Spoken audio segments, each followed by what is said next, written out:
Sabay-sabay po nating basahin ang Aklat ng Mga Gawa, chapter 2, verses 1 to 21. Nagkakatipon silang lahat sa isang lugar nang sumapit ang araw ng Pentecostes. Walang ano-ano'y may ingay na nagmula sa langit, na tulad ng ugong ng malakas na hangin, at napuno nito ang bahay na kinaroroonan nila. May nakita silang parang mga dilang apoy na dumapo sa bawat isa sa kanila, at silang lahat ay napuspos ng Espiritu Santo at nagsimulang magsalita ng iba't ibang wika ayon sa ipinagkaloob sa kanila ng Espiritu. May mga debotong Hudyo noon sa Jerusalem na nagmula sa bawat bansa sa buong mundo. Nang marinig nila ang ugong, nagdatingan ng maraming tao. Namangha sila sapagkat nagsasalita ang mga alagad sa wika ng mga nakikinig.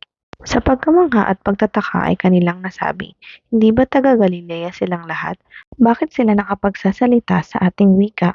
Tayo mga taga Parsya, Media, Elam, Mesopotamia, Judea at Cappadocia, Ponto at Asia.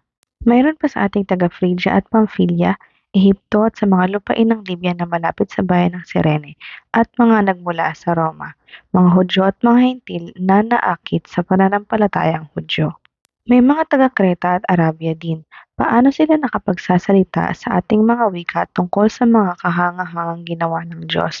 Hindi nila lubusang maunawaan ang nangyari kaya't nagtatanungan sila, ano ang kahulugan nito? Ngunit may ilang nagsabi ng pakutya, lasing lang ang mga iyan.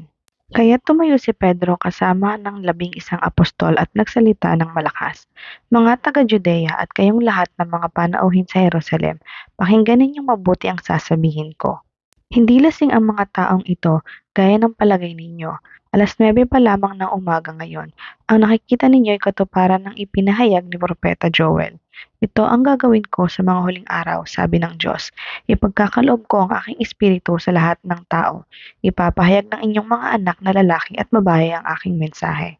Ang inyong mga kabataang lalaki ay makakakita ng mga pangitain at ang inyong matatandang lalaki ay magkakaroon ng mga panaginip.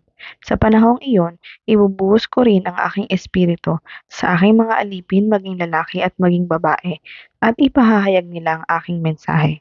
Magpapakita ako ng mga kababalaghan sa langit at mga himala sa lupa, dugo, apoy at makapal na usok.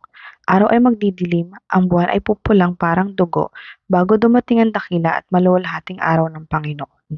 At sa panahong iyon, ang lahat ng hihingi ng tulong sa pangalan ng Panginoon ay maliligtas.